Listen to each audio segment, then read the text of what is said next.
Can you hear me? Yes. Okay. All right. What's up, everyone? This is Paul T. I'm here with Kharisma Cato, and we're going to do an interview, just kind of a follow-up from Trickle Down Autonomy.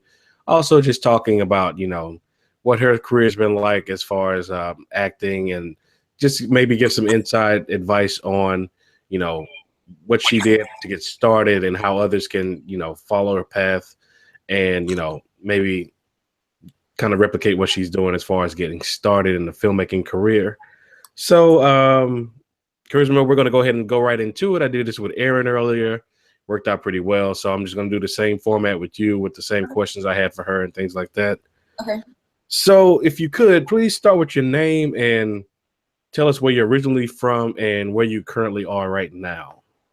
Okay, I am Kharisma Cato, and I am from Beaufort, South Carolina, and I currently live in Los Angeles, California. Cool. So I guess when I've been talking to you, you weren't just like out there visiting. You're actually set up in LA? Yes, I am. I got accepted into UCLA's professional program in acting for the camera, so that is why I came out here. I figured I'd eventually need to come out here anyway, since I am seeking a career in film and television, and this is the place to be for it. Which you can also go to Atlanta or New Orleans or somewhere, but eventually you'd have to make your way to LA, in my opinion. So that's why I came out here. I thought I was going to stay for 8 months, but I'm liking it out here, and I really have convinced myself that this is where I need to be to pursue this dream. So I plan to stay here at least for another year. So, Well, that's cool. Congratulations. I know a lot of people want to go out to LA and things like that. So let me ask you this. So you were doing nursing when I met you, right? Yes. So you just kind of put that on hold, or are you kind of still doing it as well? I would like to put it on hold. I am still doing it. I do it far now. So I went to college for nursing because I learned that it can be very flexible. You can work 3 days on and have 4 days off. So I figured, oh yeah, I'll be a nurse and an actress. It's not that cut and dry, but there is a lot of flexibility with it. And I actually met you through an assignment that I was doing in Houston last year. So that's why I was in Houston. But I do still nurse right now. The goal is by the end of the year to be booking enough TV and film work where I don't have to nurse anymore. But it's a great backup plan. So, excuse me, are you what they call a traveling nurse? I am. I'm a traveling registered nurse. Okay. So I do have another career. So. Okay, and then I do want to just point out that I guess for those who may eventually watch, that's one of the good things about that kind of profession, like nursing and things, because it's a skill you can take with you wherever, Yes. all over the world. So that's definitely something to keep in mind for others, like whether they do computer programming or like I said, nursing. You might want to, like, if you want to look at doing something like acting and things like that, you may want to look at a skill that you can take with you wherever you go, because that way you can always be employed wherever you end up. So Exactly. Cool. It helped me out a lot because here I was able to book a nursing job like immediately when I was here. So I do registry here, which is where I can pick when I want to work. As long as I'm credentialed, I can pick wherever I want to work and work whenever I want. So that's very, very convenient. And if I was not a nurse, it would not be that easy to do. So I definitely recommend, I agree with you. I recommend having a skill that people can't really take away. Right. Acting is tough and it's expensive, and there's a lot of people doing it, and you are more than capable of doing it as well. But it's ultra helpful when you have something else you can depend on just in case. So. Right. And it's the same kind of setup with me. Like, I do my YouTubing and short films just kind of on the side for now. I didn't go all in. Yeah. There was a point in my past where I was doing filmmaking when I was going to HCC Town and Country, but I decided that, I didn't want to be a starving artist. I wasn't going to be couch surfing.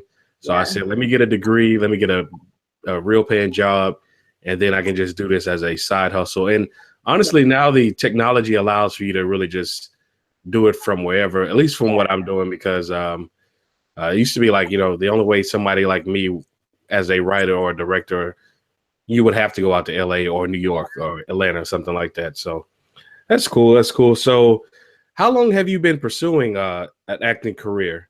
So in my mind, my entire life, but in reality, I just started like last year. So I'll say at least I've been giving it a full year's time. Because I was doing nursing at my school, you weren't allowed to double major or minor, and the program was very demanding. I did a 4-year baccalaureate program. So, and I'm from Beaufort, South Carolina, and my college was in South Carolina, so there's not many opportunities there outside of like theater, and I knew I wanted to do film and TV, so it was kind of tricky. But when I got to Houston, I started taking classes, because I'm sure a lot of people who will watch this don't know where to start. That's where I was. I didn't know how to get into it. I knew what I wanted, but I had no idea of how to get it, basically. So I just started off in classes. So the more classes you take, the more you kind of find what works for you and what doesn't. In Houston, I was taking specific TV and film classes, particularly with Lee Stringer at the Film Acting Academy. Next Actor is where I started. They have an agency, and it's really good for beginners. And then I started working with John Lynch. So I was just taking classes. And through those classes, I was meeting people who informed me about Short Film Texas, which is a website in Houston, well, in Texas, that posts a lot of independent productions. And that was very, very helpful. That's actually how I found your production, was through that website. Okay. So it was really, really helpful, because it gave me a lot of opportunities to go out on auditions or to just kind of see what's actually happening in the TV and film world, because it's kind of one of those things where it's like, if you don't have access to it, you don't know what's available to you, you know? Right, right. And yeah, we were talking earlier, me and Erin, about how it was good to kind of be connected with, like, you know, the Facebook groups and networking and things like that, because it is a small community, and you do find out a lot via word of mouth. So that's always helpful. And you kind of went into some of the other questions that I had as well. So and so we talked about, you talked about a little bit about where you got your start. So, but my question was more like, you know, did you start off doing any theater or short films? And I think you did mention a little bit about, you took some acting classes and training and things like that? So I started in theater a very long time ago when I was in high school. And that was great. That opened me. I always knew I wanted to be an actress, though. So theater was something I look forward to, and I really enjoy it. But I knew that I really wanted to do TV and film. So I took a very, very, very long break, and it wasn't until I gotten back in Houston and started taking actual TV and film classes that I was able to tap back into that. So the classes helped me a lot. It kind of bridged the gap, and so now from there, I started doing short films or web series projects or anything with a camera, because it's a little different than theater. So.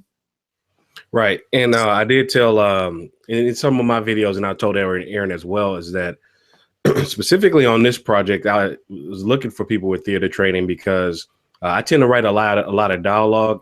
You kind of have to do that when you're doing these little short projects, and so that you can get more in, you know, because you only got a short time to tell it.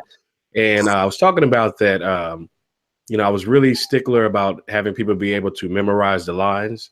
That's why I specifically was doing my auditions based on people's monologues, because some of the past projects I had, people kind of struggled with, you know, all of the dialogue. And I was telling Erin, it was great that you and her took the time to just kind of like on your own, just practice via Skype and things like that. We talked about at the first table read we did at Starbucks, you guys took it upon yourselves to exchange contact information and things like that. So that was first time I had encountered something like that, and I was very appreciative of that.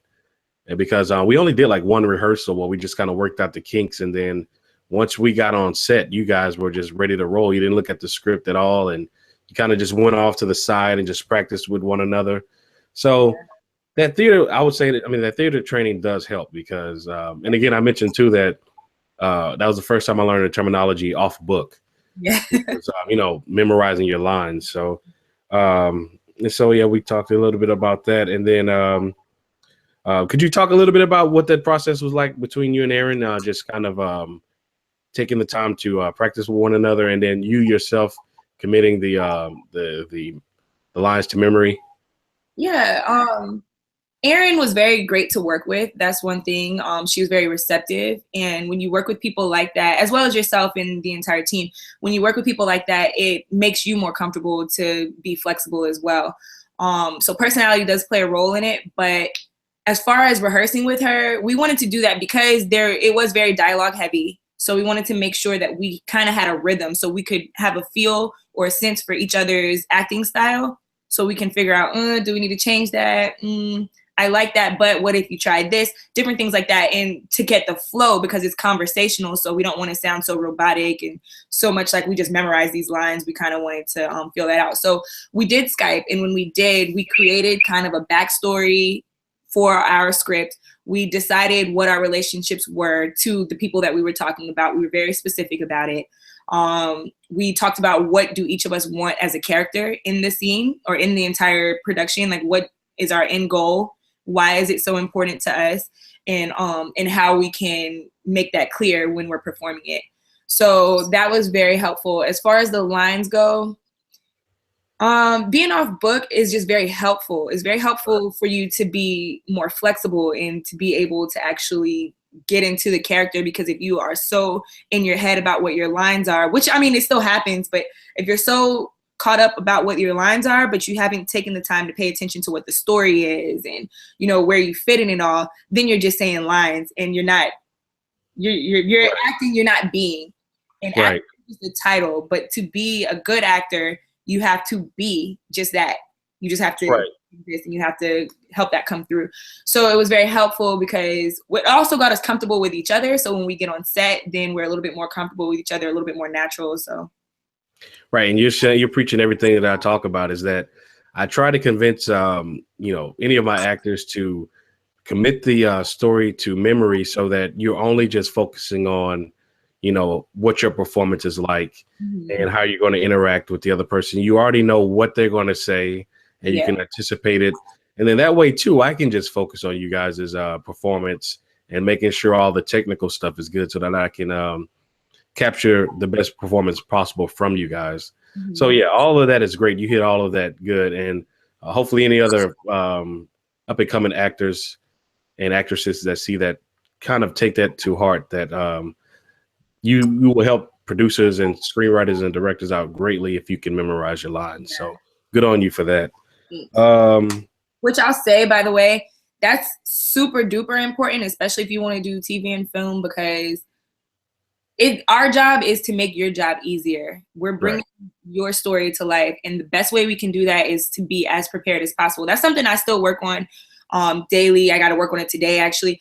You can never be too prepared. And I think some people, they're in their heads, they're like, oh, I don't want to study my lines that much because then I'll overthink it. But honestly, the more you study your lines, the less you'll overthink, because it'll be natural to you and you'll just be able to say them while you're doing stuff. Which, by the way, I recommend if you're trying to remember lines.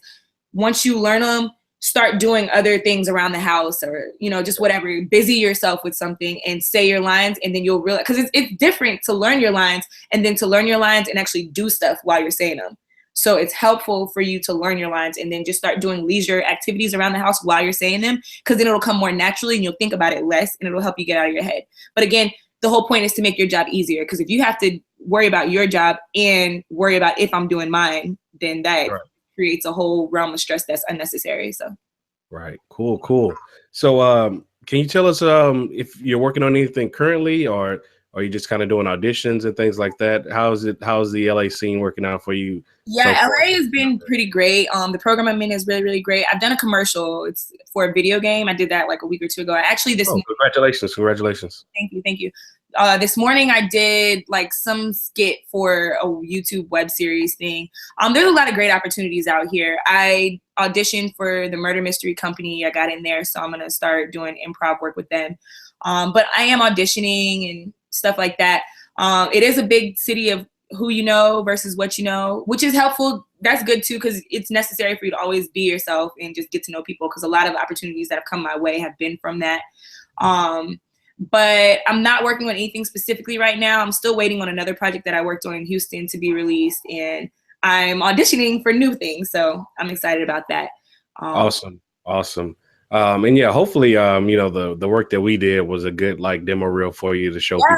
Yeah, it was really, I really enjoyed it. I like the way that things turned out. Are you planning to do another part to it? Because all of my friends keep asking. And people keep asking me that as well. So initially, to be honest with you, it was just supposed to be like a one-off thing. But you know, as people keep saying, hey, you can't keep leaving us hanging like this.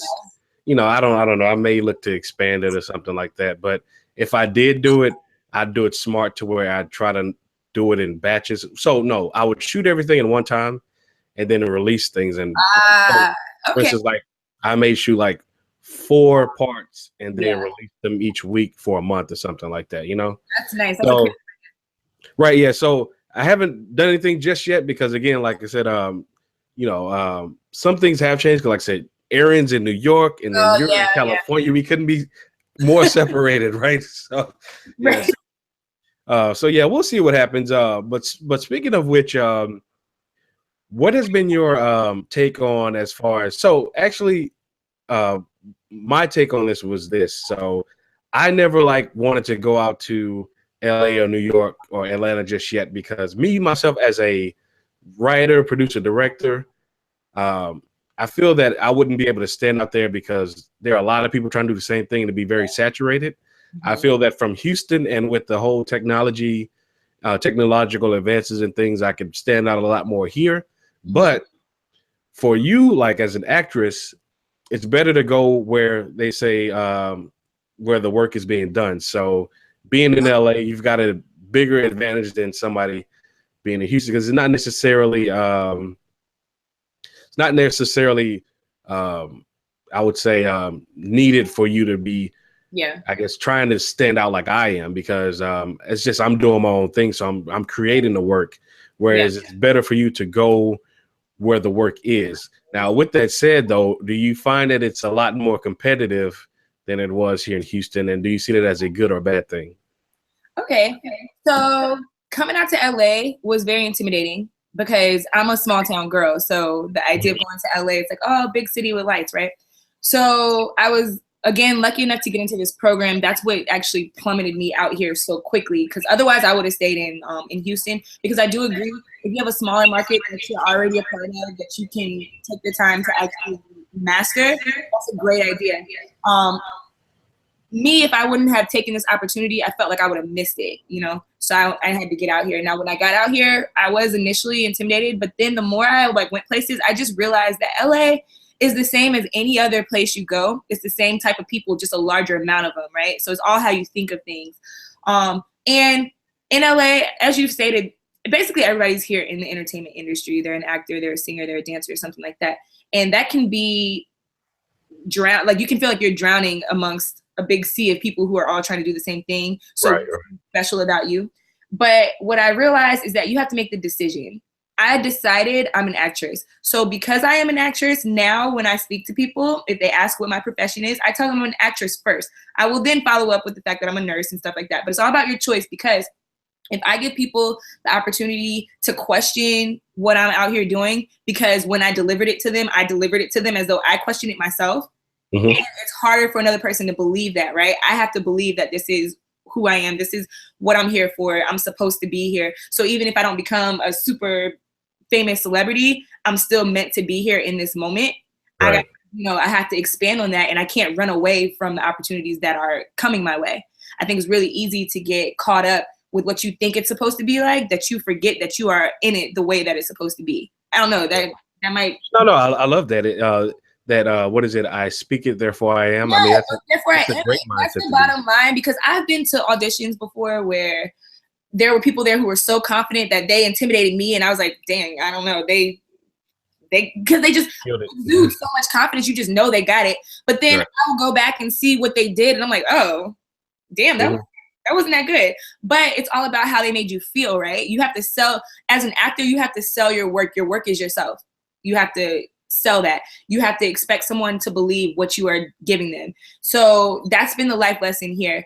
As far as you doing your directing and everything, I think you're doing a great thing. Like I said, if I wasn't here, I would be in Houston, but I would eventually be working to get here. And the other thing is, because, you will sometimes psych yourself out, like, oh, I'm not ready. Like sometimes I will feel like I'm not quite ready. I don't know if I can do that yet.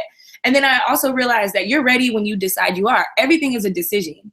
You choose your struggles, you choose your successes, you make that choice. So if I decide today that I'm not ready, that's because I made the choice that I was not ready. If I wake up and feel otherwise, that's because I made that same choice. So it's a matter of taking your life into your hands and making sure your decisions are yours. Because in this industry, you're going to have so many people who are around you like, I don't know, because you saw oh boy, over there, he did this and that was great, as if to suggest that what you do may not equate that, it may not be as great. And you can't allow that to trigger you, because that'll be the influence that reigns your life and you don't even realize it, that you are not working at your full potential because you allowed everyone around you to convince you that your full potential is not enough. Right. So being out here is great. Being in the program I'm in is really great because it's really encouraging, and they remind you of those things that when you get into this industry, when you start, it's so helpful. It's so necessary to be reminded. It's just like being in a relationship, you know? I like you like me. I want that reassurance every now and then. Just even though we're together doesn't mean I don't like to hear it. So it's nice in your friendships and in the different relationships that you establish with people that you meet, that y'all remind each other that you can do this. You can and you will do this. It's a choice that you have to make, but I believe in you. Because sometimes it helps to breathe that belief into someone just as it helps for them to breathe it into you. You know, like even right now, like this follow-up, this is the first time I've done a follow-up meeting for anything that I've done. I think it's great because it allows you as a director, producer to receive insight, and it allows me as an actress to receive insight. I feel today like I'm a better, stronger actress than I was when we shot that. Really? Okay. You know, and I feel great about that. But I'm still proud of all the work that I've done leading up to this, because I know I can visibly see where I was and see and know where I am. And be even more hopeful about where I'll be. But it's tough, you know, it is tough, but your mind controls everything, you know, and it's only going to be tougher if you're around other weak-minded people who make you believe like this isn't possible for you, you know. So I don't know if I answered your question. No, that's great. Again, like I said, my channel is actually about, you know, I have my little trailer that says from Houston to Hollywood. So my thing is more about the journey of eventually getting to that point. So like, you know, everything I'm doing right here is, you know, I wanted to get to that point. So that's good. And I like chronicling the journey, and especially other people's journeys as well, you know, see where you started, and then, you know where you're going. And then you can always look back and say, wow, you know, I was doing that, and now this is where I am. So it's always very intriguing. That's really important. And I'm not trying to keep you, I'm sorry, I know we're like on a time restraint. No, you're good. That's really important what you said, because when I was in Houston for 8 months last year. That was where the brunt of my work was done. And when I went to Houston in February, I knew that I wanted to get into the program that I'm in right now. I knew that I wanted to be an actress, and I knew that last year was the year that I was going to like start that somehow. I didn't know how that was going to happen. But by the end of this year, I worked on my demo reel, and I didn't have a demo reel when I went to Houston. So all of my footage I got from there. But it was great because I was actually able to look at the work that I've done. So even though today I feel stronger than I was then, I'm so proud because I actually have something to be able to see where I started. And that's so important because it encourages you. You're encouraging yourself when you actually see the work that you've done, because I let you know what, I said I was going to do it and I did it. Now I can take it up a notch and do it even better. I can do more of it. I can do something because I already proved that by doing it in the first place. Right. So, and then the others that see it, they'll be encouraged by it as well. So yeah. And I would say a lot of my stuff is watching other people like their journey, and you see that it's possible. So but the biggest person I take inspiration from is people like, do you know who Issa Rae is? Yes. Right. So she's a YouTuber, but she's got picked up by HBO. I mean, that's pretty awesome. It's worthy, you know. And it starts with believing that what you have is enough. So you as a director, producer, writer, the work you have is enough. You know what I mean? I've seen some of your stuff. Like it's enough. And that's a great place to start, you know, with that mentality, because all you can do is go up from there. Right. It's hard to dig yourself out of a hole if you are the person who keeps putting yourself there. But the fact that you keep putting out work is a way that you're showing the world, I believe in what I have. I believe in what I can do. So even if this is not as great as I wanted it to be, it's something that's still well received because it's something that you chose to do, and it reflects how you feel, what you think, what you come up with actually matters. It's significant. And you might not think that. Guess what? I'm going to make it significant because I'm going to produce it. I'm not asking you for your help. I'm going to do it. You know, it's a choice. Absolutely. Sounds good. I love all of that. So let's talk about, so what is your ultimate goal in acting? And I mentioned, like, you know, would it be Broadway, Hollywood film, television, Hollywood film, combination of all of it? You know, I see that you're in LA, so you're definitely wanting to get into the movie side of things, but yes, I want to do film specifically. I want to do Hollywood film. I want to do films that are revered. I want to do silver screen films that you have to buy a ticket to go see. I would love to do all film, but I especially want to do movie theater film, you know, stuff that people are waiting to come out. I want to be a household name where it's like a Denzel or like a Viola, but in my mind it was always like a Denzel or a Will Smith, like a character where you know if they're in it that is good. Right. Especially Will Smith. I want to be a character actress, so I'm not really too interested in playing characters that are similar to me. I would love to always be challenged by the roles that I'm playing. TV, I'm interested in, but I'm more so interested in like hour-long drama or dramedy, HBO, FX type TV, even like Netflix shows or Hulu or something. Right. Particularly over 30-minute sitcom, but I'm not going to rule that out, you know. I just always felt like there was a little bit more prestige in movies and in the hour-long dramas. Right. That's something that I'm a little bit more. Well, that's something I am more interested in.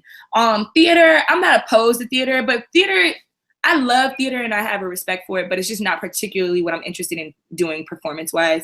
Right. I really love the camera. I love what that can convey, so I prefer that. But ultimately, my goal, yes, is to be a film actress. Cool.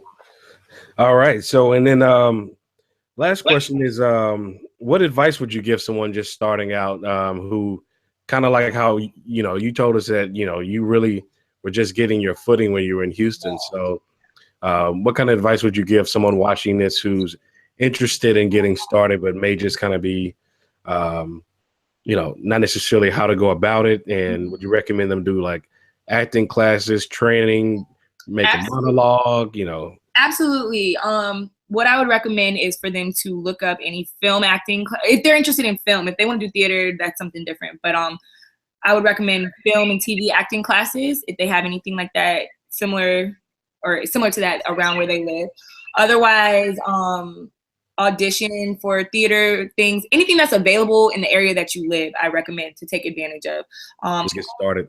Yeah, just to get started. Classes help. They're very, very helpful, especially if you want to get into film and TV. They're helpful because they teach you technically how to do it. Because that's one of the reasons why I kind of stray away from theater, because film has to be so planted and you've got to be a little bit more still and you've got to elicit and evoke those emotions through your face, through your eyes. And being in these classes will help teach you that, and it will help make you more comfortable with that.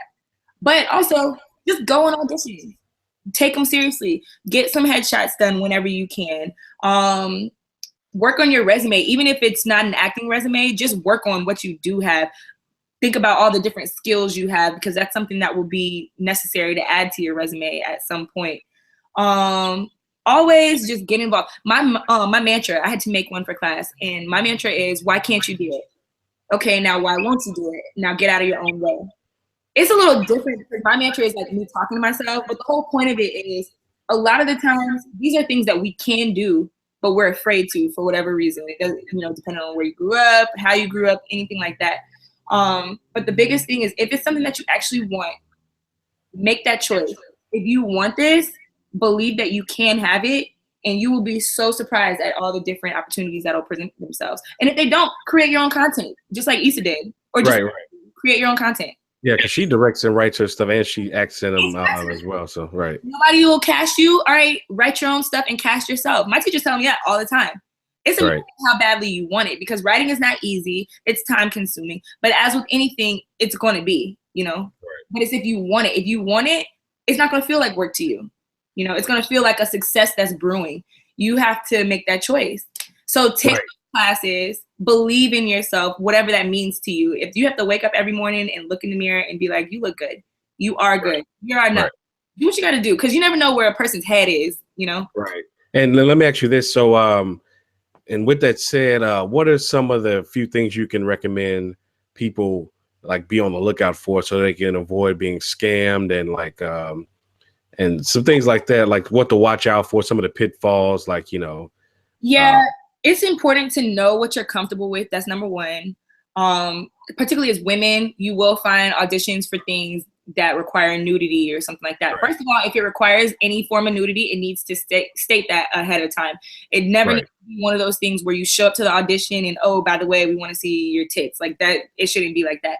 Number two, don't pay for auditions. Do not pay for them. You might pay for the host site. So like Actors Access, you have to pay for. Backstage, you have to pay for. LA Casting, you have to pay for. But the audition itself, you should never have to pay for. Those are the top two things I can think of. And let me mention this too, because I was telling, I asked Erin, I said, so where did you find my audition at? I mean, yeah, my audition information at, and she mentioned the Houston Film Industry Meetup group, which is I'm a part of, and then I posted them also in the Facebook groups.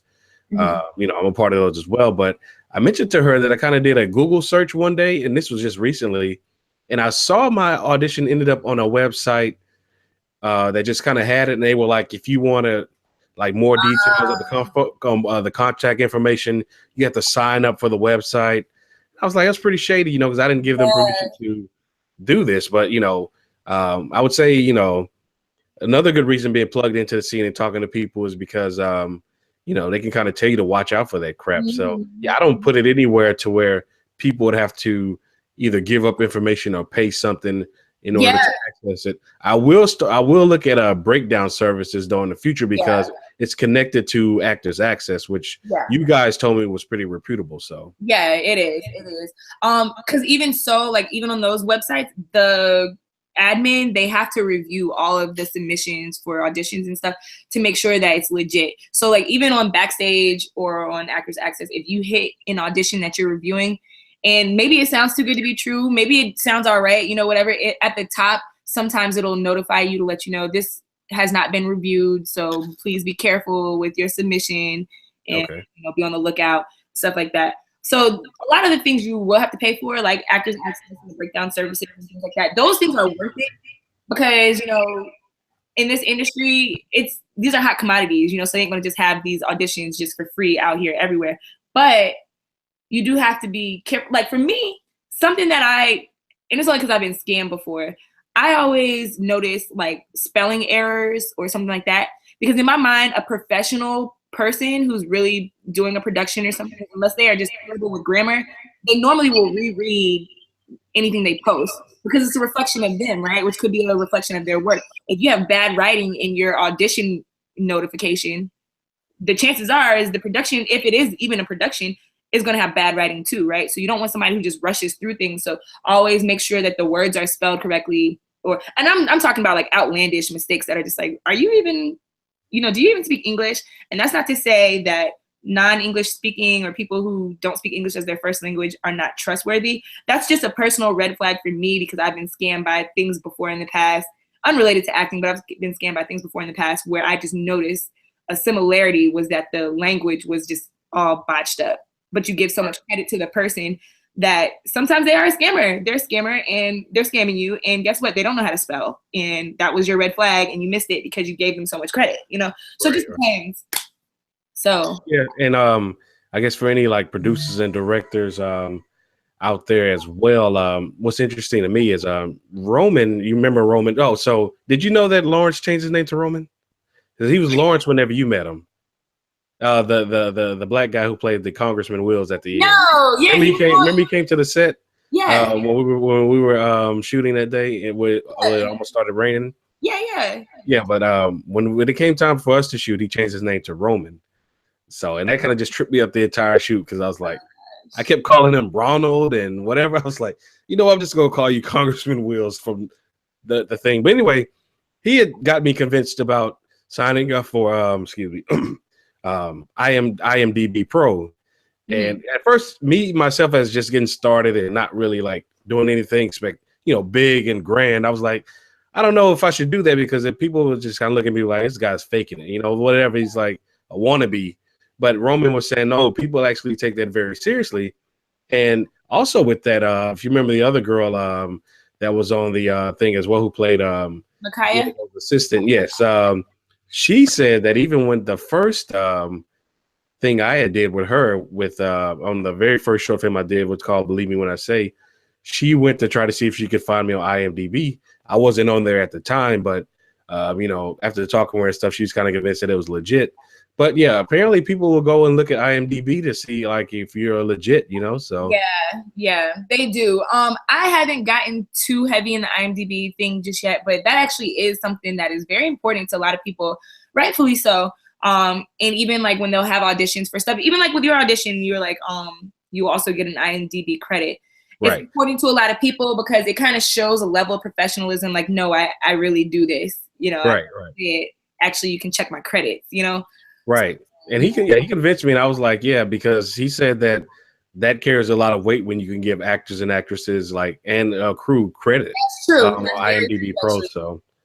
Because IMDb, like anything that you do, especially any big production you do, it's going to be on IMDb. That's how you're going to basically prove that it's the type of production that it is. Right.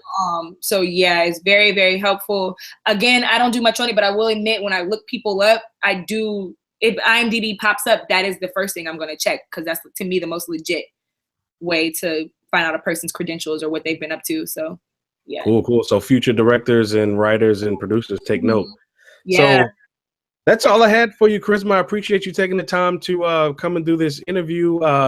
If you want people to follow what you're doing, are you active on Twitter or Instagram? And if so, you want to drop your handle? Yeah, I'm active on Instagram. I do have a Twitter. I'm not very active on it, but I would like to be more active on it. So maybe if I get my followers up, I will be. Right.